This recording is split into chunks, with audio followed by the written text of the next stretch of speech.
कर्म के हिसाब से अगला जन्म। गरुड़ पुराण के अनुसार हर जीव का पुनर्जन्म होता है। भगवान श्री कृष्ण ने गरुड़ पुराण में बताया है कि मृत्यु के बाद मनुष्य को कौन सा जन्म मिलता है, यह उसके पूर्व जन्म के कर्मों पर निर्भर करता है। अगले और पिछले जन्म के बारे में जानने की उत्सुकता अधिकांश लोगों में होती है। अगले जन्म को लेकर लोगों के मन में यह जिज्ञासा रहती है कि वे मनुष्य बनेंगे या पशु या फिर कीड़ कोड़े बनेंगे, और यहीं पर कई लोगों के मन में यह भी सवाल आता है कि वे महिला के रूप में जन्म लेंगे या पुरुष के रूप में। हिंदू धर्म में ऐसा उल्लेख मिलता है कि जो इंसान जन्म लेता है उसकी मृत्यु अवश्य होती है, परंतु क्या आप जानते हैं कि मनुष्य मरने के बाद कौन सी योनि में जन्म लेता है? गरुड़ पुराण हिंदू धर्म के महापुराण में से एक है जिसमें जन्म, मृत्यु और मृत्यु के बाद की घटनाओं का विस्तार पूर्वक वर्णन मिलता है। इस पुराण में ऐसी कई बातें बताई गई हैं जिन्हें अपनाने से व्यक्ति अपने जीवन की स्थिति सुधार सकता है। इस महापुराण में भगवान विष्णु और गरुड़ देव के बीच संवाद का वर्णन है। साथ ही इसमें व्यक्ति के चरित्र के बारे में भी बताया गया है। गरुड़ पुराण में यह उल्लेख है कि ईश्वर की दृष्टि में जो अच्छे कर्म होते हैं उन्हें पुण्य कहा जाता है और जो बुरे कर्म होते हैं उन्हें पाप कहा जाता है। गरुड़ पुराण और कठोपनिषद में यह बात बताई गई है कि मनुष्य धरती पर जो पाप करता है उन सभी पापों की अलग अलग सजा बारी बारी से मिलती है। गरुड़ पुराण के अनुसार जो व्यक्ति अच्छे कर्म करता है उसे स्वर्ग में स्थान मिलता है, वहीं बुरे कर्म करने पर उसे नरक में जाना पड़ता है। आज हम आपको इसी के बारे में बताने जा रहे हैं। तो चलिए हम इस विषय को भगवान श्री कृष्ण की एक महान कथा के माध्यम से जानते हैं। एक बार की बात है जब भगवान श्री कृष्ण के पास गरुड़ देव आकाश मार्ग से आते हैं, जिससे गरुड़ देव भगवान श्री कृष्ण के पास पहुंचकर उन्हें प्रणाम करते हैं और कहते हैं, हे प्रभु, आज मेरे मन में एक शंका उत्पन्न हो रही है, कृपया आप मेरी इस शंका का निवारण करें। मैं इस शंका को लेकर बहुत परेशान हूँ। तब भगवान श्री कृष्ण कहते हैं, हे गरुड़, तुम्हारे मन में जो भी शंका हो कृपया तुम निसंकोच होकर वह शंका हमसे पूछो। तुम्हारी हर शंका का निवारण करना मेरा कर्तव्य है। मैं अवश्य ही तुम्हारी शंका का निवारण करूंगा। तब गरुड़ देव बड़ी प्रसन्नता से पूछने लगते हैं, हे प्रभु, मुझे इस विषय में बताइए कि क्या मनुष्य को कर्मों के हिसाब से ही अगला जन्म मिलता है, और अगर ऐसा है तो मनुष्य को कैसा कर्म करना चाहिए। इसके साथ ही मेरा यह प्रश्न भी है कि क्या पति के साथ भोजन करने वाली स्त्रियों को पाप लगता है? क्या पति के साथ भोजन करना उचित होता है? शास्त्र इस विषय में क्या कहते हैं? हे प्रभु, ऐसा कौन सा पाप है जिसे करने से स्त्री नरकगामी बन जाती है? कृपया आप मेरी इस शंका का समाधान कीजिए। गरुड़ देव की बात सुनकर भगवान श्री कृष्ण मुस्कुराते हुए कहते हैं, हे गरुड़, आज तुमने समस्त मानव जाति के कल्याण के उद्देश्य से बहुत ही महत्वपूर्ण प्रश्न किया है। हे गरुड़, तुमने जो प्रश्न किया है उसका समाधान मैं अवश्य बताऊंगा, लेकिन तुम्हें इसका समाधान देवी सुधा की कथा सुनने से मिलेगा। हे गरुड़, आज मैं तुम्हें रानी सुधा की कथा सुनाता हूँ, जिससे तुम्हारी सभी शंकाओं का समाधान मिलेगा। इस प्राचीन कथा में तुम्हारे सभी प्रश्नों के उत्तर मिल जाएंगे, इसीलिए इस कथा को ध्यान पूर्वक सुनो। भगवान श्री कृष्ण से यह सुनकर गरुड़ देव कहते हैं, हे प्रभु, मैं इस कथा को अवश्य ध्यान पूर्वक सुनूंगा। कृपया आप इस कथा को मुझसे कहिए। तब भगवान श्री कृष्ण कथा को सुनाना आरंभ करते हैं और कहते हैं, हे गरुड़, प्राचीन काल की बात है, कौशल देश में महाराज देव राज्य करते थे। वे धर्म का पालन करने वाले गुणवान, चरित्रवान और अत्यंत कुशल सम्राट थे। उनका विवाह काशी नरेश की पुत्री सुधा के साथ हुआ था। सुधा सत्य व्रत का पालन करने में तत्पर, गुणवान, चरित्रवान तथा एक महान पतिव्रता स्त्री थी। महाराज देव पुण्यात्मा थे। उन्होंने अनेक यज्ञ किए और पुण्य के कई कार्य किए। उन्होंने देवालय बनवाए, पोखरे खुदवाए, वाटिकाएं बनवाई और वे सदैव साधु संतों की रक्षा में तत्पर रहते थे। महाराज देव के नगर के समीप एक घना जंगल था और उस जंगल में एक विशाल और भयंकर आकार वाला सुअर अपनी पत्नी और पुत्रों के साथ रहता था। वह सुअर इतना बड़ा था कि लोग उससे डरते थे। उस सुअर के डर से मनुष्य उस वन के मार्ग से जाने से घबराते थे। फिर जब यह बात महाराज देव को पता चली तो उन्होंने उस सुअर का शिकार करने का निर्णय लिया।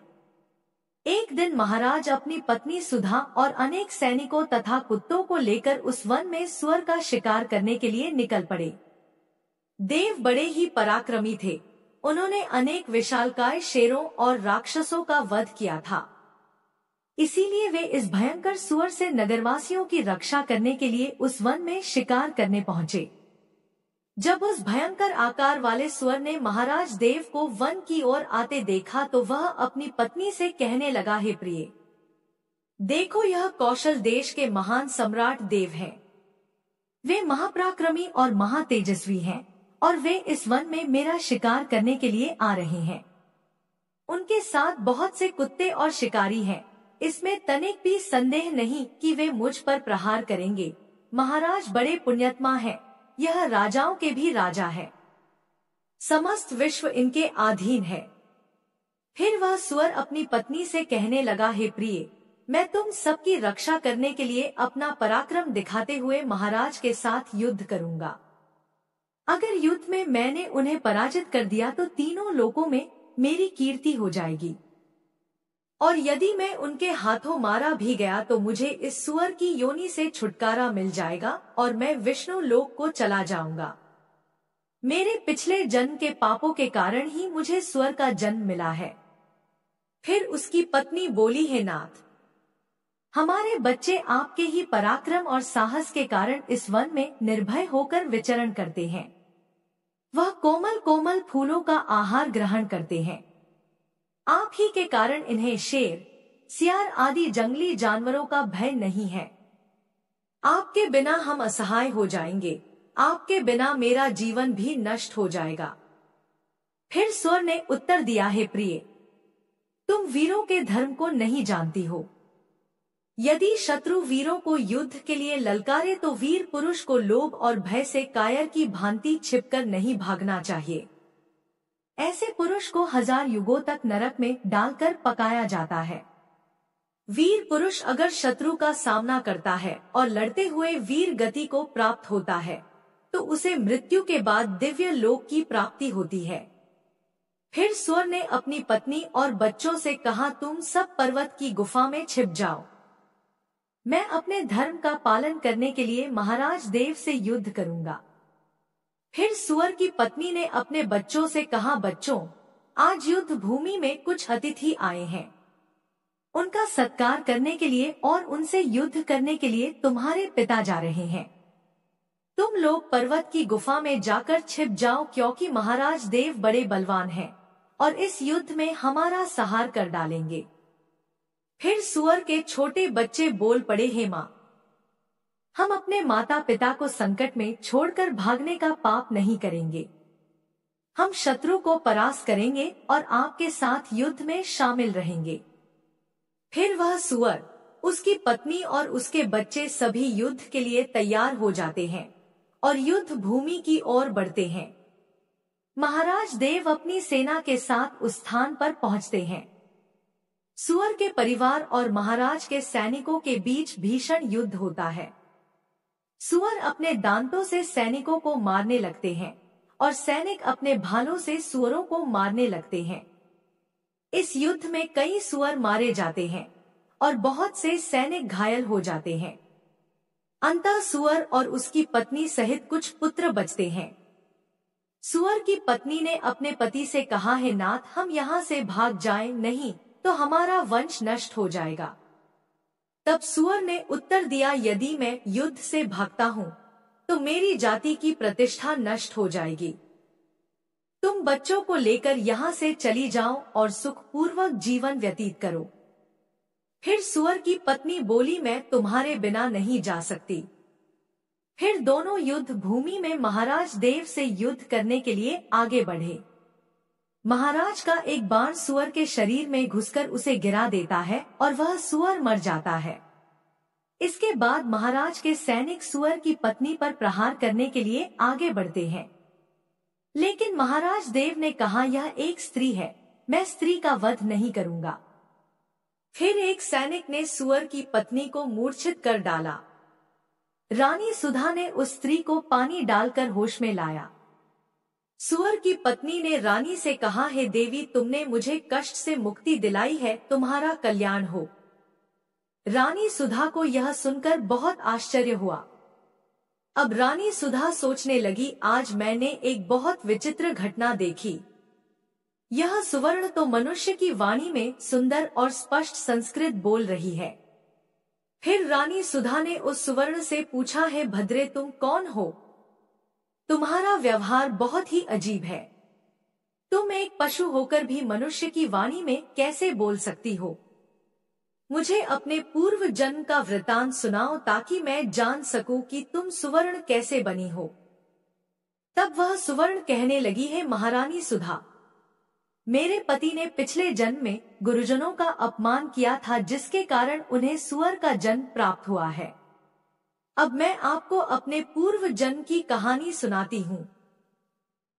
हे देवी, कलिंग नामक देश में श्रीपुर नामक एक सुंदर नगर था, जहाँ वसुधन रहते थे।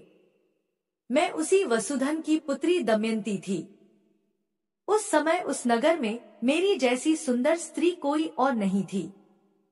अपने सौंदर्य और रूप के घमंड में मैं उन्मत्त हो गई थी। मेरी मुस्कान बहुत मनोहर थी। जब मैं जवान हुई तो मेरा सुंदर रूप देखकर मेरी माता को बहुत भय हुआ। फिर एक दिन उन्होंने मेरे पिता से कहा, है स्वामी, अब हमारी कन्या जवान हो चुकी है, उसका विवाह क्यों नहीं कर देते आप? इसे शीघ्र किसी वर को सौंप दीजिए। फिर राजा देव ने अपनी पत्नी सुधा की बात सुनी और कहा, है कल्याणी, मैं अपनी पुत्री का विवाह उसी पुरुष से करूंगा जो विवाह के बाद मेरे घर में ही निवास करेगा। दमयंती मुझे बहुत प्रिय है, मैं इसे अपनी आंखों से दूर नहीं होने देना चाहता। फिर एक दिन शिव शर्मा नामक एक विद्वान ब्राह्मण हमारे द्वार पर आए। राजा देव ने उनके ज्ञान और कुशलता को देखकर खुशी जाहिर की और उन्हें मुझसे विवाह के लिए प्रस्ताव दिया। उन्होंने शिव शर्मा ब्राह्मण से मेरा विवाह करवा दिया और वे हमारे ही महल में रहने लगे। लेकिन मैं अपने माता पिता के लाड़ प्यार में बिगड़ चुकी थी, इसलिए अपने विवेक और शक्ति को खो चुकी थी। मैंने कभी अपने पति की सेवा नहीं की और ना ही कभी उनके चरणों को स्पर्श नहीं किया। मैं उन्हें हमेशा क्रूर दृष्टि से देखती थी, उनका अपमान करती थी और उनका नाम लेकर पुकारती थी। मैं हमेशा अपने पति से पहले भोजन करती थी और उन्हें भोजन के बिना छोड़ देती थी। मैं अपनी मर्जी से इधर उधर घूमती रहती थी और बात बात पर अपने पति का अपमान करती थी। मैंने उनके साथ कभी सहवास भी नहीं किया और उन्हें मेरे शरीर को छूने की अनुमति नहीं दी। शिव शर्मा बहुत शांत स्वभाव के थे और उन्होंने मुझे कई दिनों तक सहन किया, लेकिन एक दिन वे अत्यंत दुखी होकर मुझे छोड़कर चले गए। मेरे पति के जाने के बाद राजा देव बहुत दुखी हो गए और रानी सुधा से कहा, है प्रिय, हमारी पुत्री दमयंती ने हमारे दामाद को छोड़ दिया। वह पापचारिणी और दुष्ट है।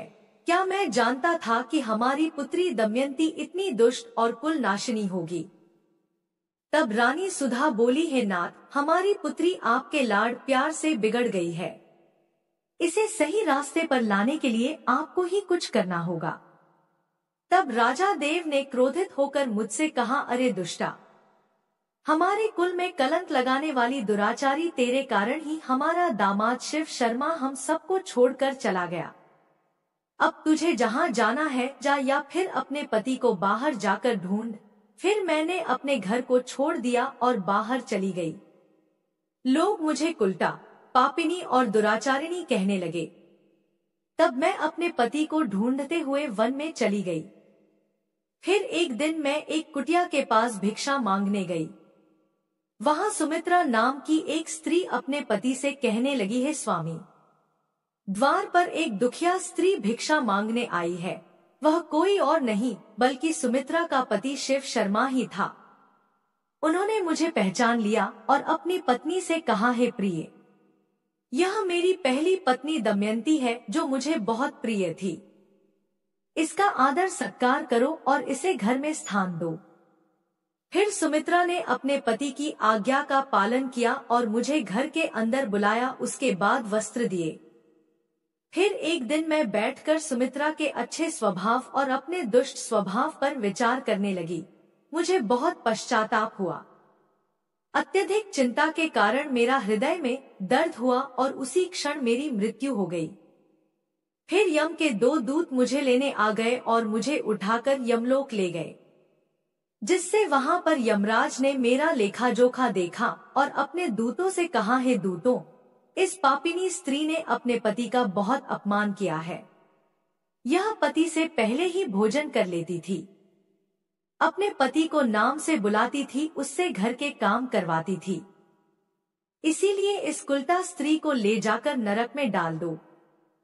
फिर यमदूत मुझे नरक में ले गए और उन्होंने मुझे जलते हुए अंगारों में डाल दिया, जिससे लोहे के जलते हुए पुरुष बनाकर मुझे उन्हें आलिंगन दिलवाया।